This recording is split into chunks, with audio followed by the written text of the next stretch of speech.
Assalamualaikum warahmatullahi wabarakatuh. Salam sejahtera untuk kita semuanya.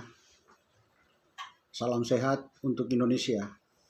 Pertanyaannya, bagaimana arah pengumpulan sampah, khususnya sampah kemasan plastik dan sejenisnya, bila dikaitkan dengan Undang-Undang Nomor 18 Tahun 2008 tentang pengelolaan sampah?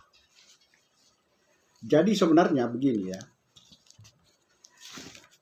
Menteri Lingkungan Hidup sudah mengeluarkan keputusan Menteri nomor 75 tahun 2019 tentang peta jalan ya, tentang peta jalan pengurangan kemasan ya, pengurangan kemasan produk. Namun, menurut kami, menurut Green Indonesia Foundation Jakarta, itu belum lengkap. Kenapa? Peta jalan yang dibuat oleh Kementerian Lingkungan Hidup dan Kehutanan ini itu belum dilengkapi dengan rambu-rambu, Jadi merupakan peta buta. Menurut kami itu merupakan peta buta. Perusahaan-perusahaan belum bisa menjadikan pedoman ya, atas Keputusan Menteri LH nomor 75 tahun 2019 tersebut. Jadi dia buta.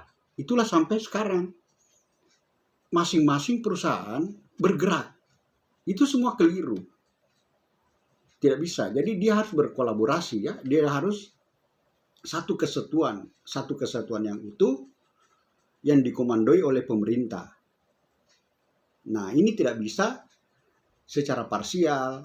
Perusahaan A berkelompok, kelompok A, kelompok B, kelompok C, masing-masing melakukan melakukan pengurangan sampah. Ini tidak bisa. Itu pasti gagal dan juga berbiaya mahal kalau secara parsial. Jadi dia harus berkolaborasi dan dilakukan secara masif. Jadi peta jalan yang dibuat oleh pemerintah ini, Permen LH nomor 75 tahun 2019 tersebut itu harus dilengkapi dengan rambu ya. Apa rambunya itu? Yaitu melaksanakan amanat Undang-Undang 18 tahun 2008 pasal 14. Pasal 14 yaitu pelabelan. Seharusnya di sini produk-produk kemasan, misalnya nih, kemasan rokok, saya sedikit menutup ya, karena menghindari promosi, itu harus dilabel, harus diberi harga. Jadi kemasan ini harus diberi nilai ekonomi, harus diberi harga. Jadi ada harganya, entah nempel di cukainya ini atau bagaimana, termasuk semua kemasan ini, itu harus dilabel, harus diberi nilai. Untuk dijadikan pedoman, penarikan kembali. Sekarang ini buta, tidak ada.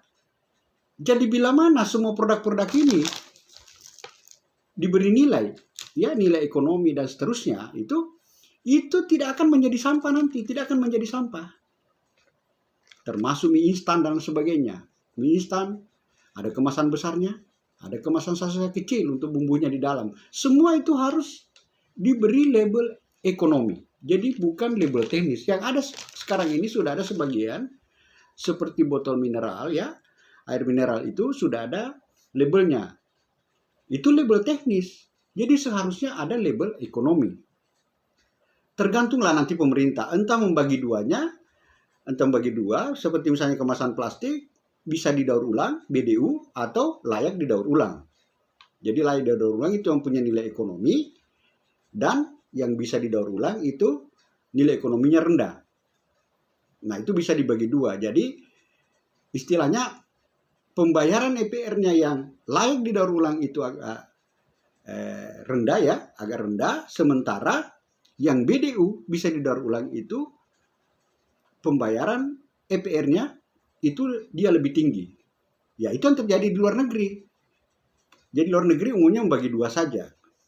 Tapi saran kami dari Green Indonesia Foundation Jakarta itu diberi label item per item saja. Jadi dia bisa lebih mudahkan masyarakat kita untuk sekaligus dijadikan sebagai sebagai pemancing ya, motivasi untuk berubah paradigma itu, tidak membuangnya karena ada nilai di situ, ada nilai rupiah di dalam X produk ini yang kami sebut X produk, kemasan yang berakhir jadi sampah tadi.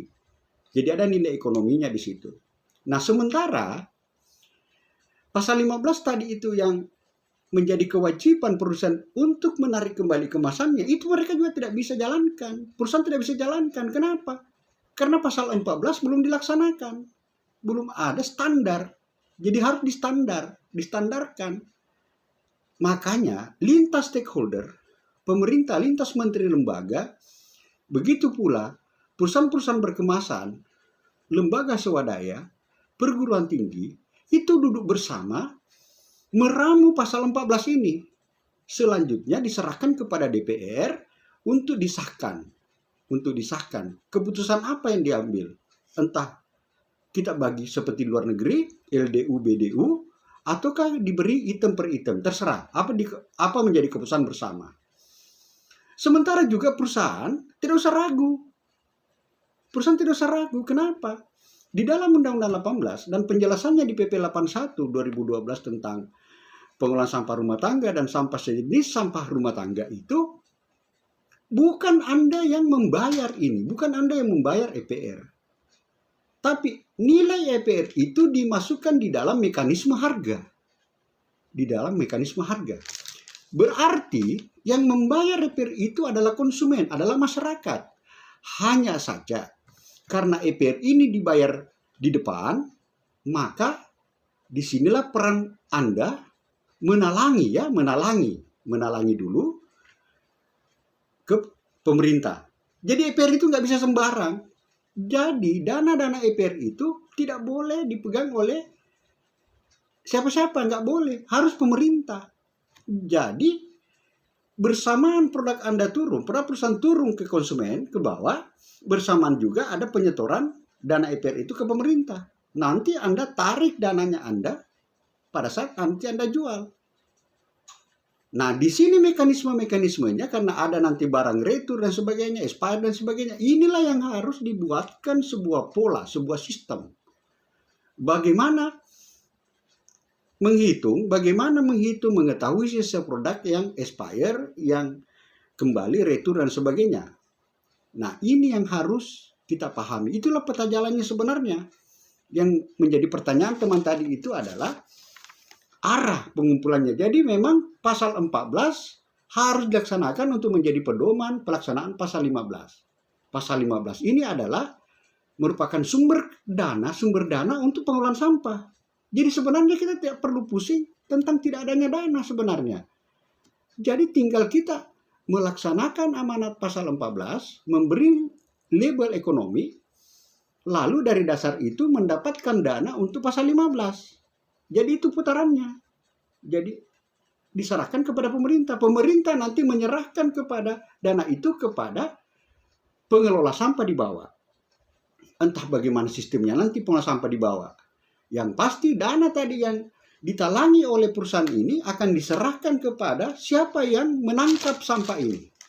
Itulah perlunya setiap desa, kelurahan harus ada bank sampah sebagai wakil pemerintah terdepan untuk mendeteksi, untuk melakukan monitoring, evaluasi dan seterusnya barang apa yang ada di bawah. Barang apa yang tidak ditangkap sampahnya, barang apa yang turun sebagai produk dan kembali sebagai sampah, ya. Jadi ini yang harus dipahami bersama, bahwa EPR itu perusahaan tidak perlu ragu karena bukan uang Anda. Sebagaimana yang pernah saya jelaskan pada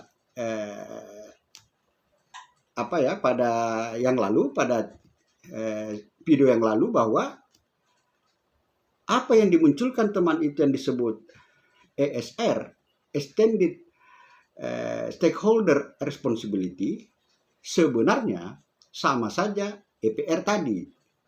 Jadi EPR untuk di Indonesia itu sama saja ESR ya, ESR. Ini perlu catat, tidak usah perusahaan bermacam-macam. Nggak usah menghindari EPR ini, nggak bisa, itu kewajiban Anda. Kewajiban Anda untuk melaksanakan ini. Cuma memang bisa dimaklumi perusahaan kalau belum melaksanakannya, karena pemerintah belum membuat sebuah pola yang terpola, sebuah sistem untuk Anda jalankan ya. Mari kita bersama untuk menjalankannya itu. Jadi pasal 14 harus dijalankan untuk melaksanakan pasal 15. Pasal 15 tidak bisa tanpa pasal 14 ya. Itu sebenarnya menjadi problemnya. Begitu pula pasal 14 dan pasal 15 tidak bisa jalan kalau pasal 12, 13, 45, 21, dan 44 tidak dilaksanakan. Saya coba urai satu persatu. Pasal 12 itu adalah pengelolaan sampah di rumah tangga. Jadi harus ada pemilahan di rumah tangga. Pemilahan rumah tangga ini itu yang terjadi di luar negeri. Itu yang terjadi di Jepang dan sebagainya. Sampai misalnya kita contoh di Jepang misalnya, hampir pasti susah kita dapatkan tempat sampah di luar. Nggak ada tempat sampah. Sama saja kalau misalnya di Jakarta. Kemarin saya di Palembang juga, di LRT juga tidak ada tempat sampah semuanya. Di LRT, di MRT, semua di Jakarta ini nggak ada. Nah itu sudah bagus. Jadi memang dipaksa orang tidak makan di MRT atau LRT. Jadi tidak ada tempat sampah. Begitu juga kalau pasal 12 ini jalan, tempat sampah bisa dikurangi. Bisa jadi tidak ada tempat sampah di pinggir jalan. Kenapa? Semua nanti kemasan-kemasan orang dia bawa pulang ke rumahnya. Begitu juga pasal 13. Pasal 13 kurang lebih sama dengan pasal 45, yaitu setiap kawasan kantor, hotel, perumahan, mall, kawasan wisata dan seterusnya, dia harus mengelola sampahnya di dalam. Ini pun sebenarnya pasal 13 dan pasal 45 itu seharusnya sudah dijalankan pada tahun 2009. Itu sudah sangat jelas di dalam Undang-Undang 18. Ditekankan bahwa 1 tahun setelah Undang-Undang persampahan ini diundangkan, sudah harus dijalankan pemilahan sampah di kawasan. Itu pasal 13 dan 45. Nah, semuanya ini kalau dilaksanakan pasal 12, 13, 45 tadi, inilah yang menjadi basis, inilah yang menjadi roda, menjadi penggerak ya, menjadi mobil daripada pasal 14 dan 15. Karena pasal 14 dan 15 tadi juga tidak bisa terlaksana dengan baik kalau pasal 12, 13, dan 45 tidak dijalankan.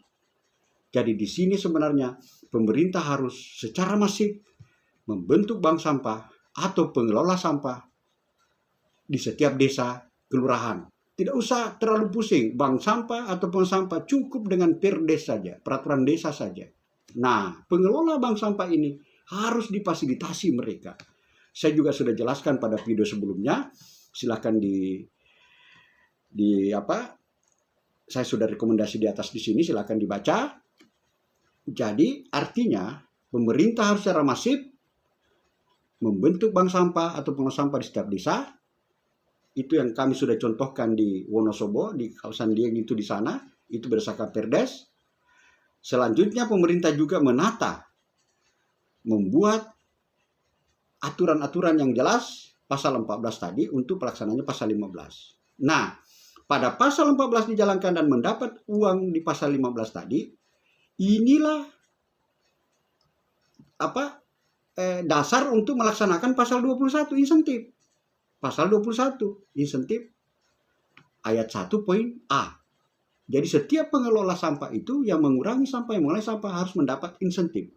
Bagi yang tidak mengelola, disinsentif. Insentifnya dari mana uangnya? Dari pasal 15 yang sebelumnya tadi sudah dibuat patokannya di pasal 14. Nah, ini yang harus dijelaskan, disampaikan. Jadi pasal 44 juga begitu pun pasal 44. Pasal 44 itu adalah setiap kabupaten kota membuat kontrol landfill bagi kota kecil, menengah, kontrol landfill.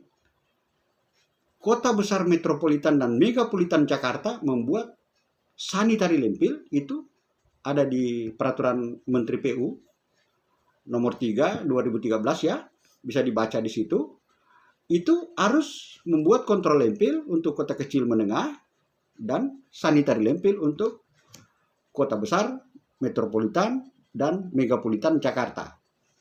Untuk apa kontrol landfill dan sanitary landfill itu?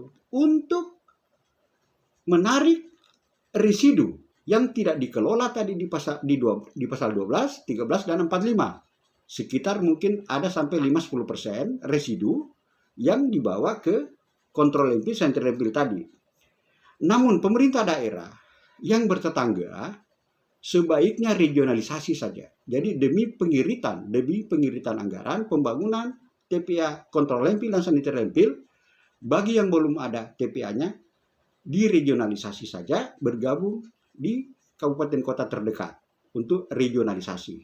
Jadi itu sebenarnya. Jadi pada kesimpulannya pertanyaan tadi teman di sini adalah bagaimana sistem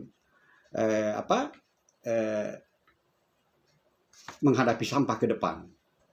Jadi sesungguhnya bila mana kita mengikuti Undang-Undang 18 tahun 2008 tentang pengolahan sampah, ada 49 pasal, tapi ada 7 pasal yang paling penting dilaksanakan. Dari 7 pasal ini, kita belum pernah serius melaksanakannya. Saya ulangi kembali. Pasal 12 untuk sampah rumah tangga. Pasal 13, sumber kawasan pengolahan sampah di sumber timbulannya. Pasal 14, pelabelan nilai ekonomi. Semua produk-produk diberi label, ya, diberi nilai ekonomi. Misalnya ini bungkus rokok ini berapa? Entah 500, entah berapa, terserah keputusan. Tapi itu harus ketuk palu DPR, ya, harus ketuk palu DPR. Tidak bisa sembarang. Harus ketuk palu DPR, dan dana itu diserahkan, dikelola oleh pemerintah. Pemerintah nanti menyerahkan kepada pengelola sampah di bawah, ya, di depan. Jadi tadi pasal 14, pasal 15 adalah kewajiban produsen untuk menarik kembali. Dengan cara itu tadi, semua kemasan-kemasannya ini adalah di label, jadi jelas berapa harganya. Jadi itu setorannya kepada pemerintah, ya. Itulah yang disebut EPR itu adalah CSR yang diperluas. Kalau CSR itu hanya keuntungan bersih dari perusahaan per tahun, kalau EPR ini adalah nilai daripada kemasan ini. Itu sebenarnya. Jadi ini harus dinilai. Entah bagaimana, entah kita mengikuti cara luar negeri LDU, BDU, itu terserah. Keputusan nanti kita di DPR, tinggal sebelum masuk ke DPR, lintas kementerian lembaga, stakeholder, perusahaan, asosiasi, dan sebagainya, itu duduk berembuk. Harapan saya kepada asosiasi, sudahlah, mari serius. Ini sudah sangat jelas. Jadi mari serius, kita sudahi sandiwara ini, kita serius untuk melaksanakan pelabelan ekonomi ini, ya. Itu pasal 21. Jadi daerah atau siapapun yang pusing tentang tidak adanya dana di persampahan, sebenarnya banyak dana. Tinggal laksanakan pasal 14. Pelabelan ekonomi, tarik di pasal 15. Ya, jadi itu pasal 44 tadi untuk kewajiban pemerintah. Sementara pasal 44 itu seharusnya 2013, 514 kabupaten kota sudah harus memiliki TPA kontrol landfill atau TPA sanitary landfill. Itu sejak 2013 tidak boleh lagi pengelolaan sampah di TPA itu open dumping. Sementara saat ini kurang lebih 438 TPA di Indonesia, itu 99,9% itu masih open dumping. Toh kalau ada yang membuat kontrol landfill atau sanitary landfill, saya katakan bahwa itu tidak benar. Hampir semuanya yang saya tinjau langsung di lapangan itu tidak benar, baik kontrol landfill maupun sanitary landfill. Jadi itu pertanyaan untuk teman-teman, ya.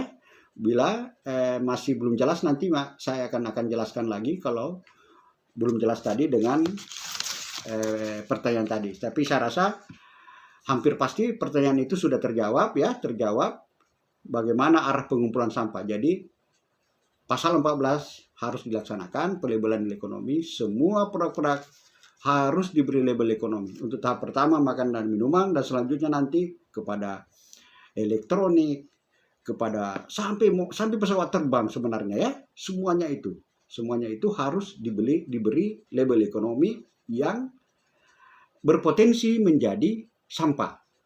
Jadi tidak akan terbuang lagi karena itu sama saja duit ya.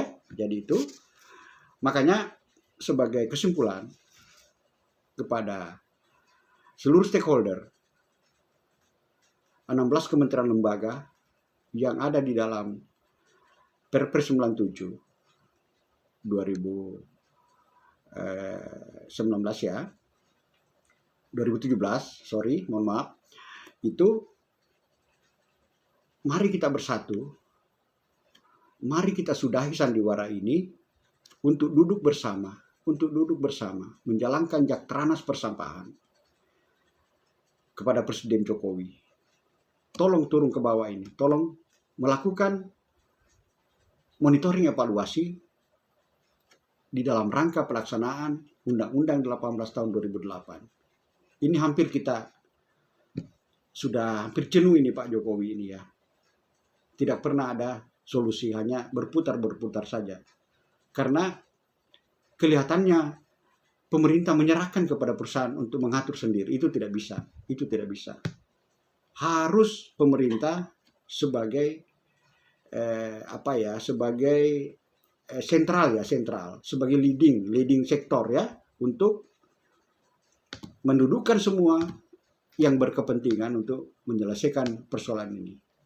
Karena yang pasti sukses itu berpola. Begitu juga kegagalan berpola. Jadi jangan kita bikin pola kegagalan ya, jangan kita bikin pola kegagalan.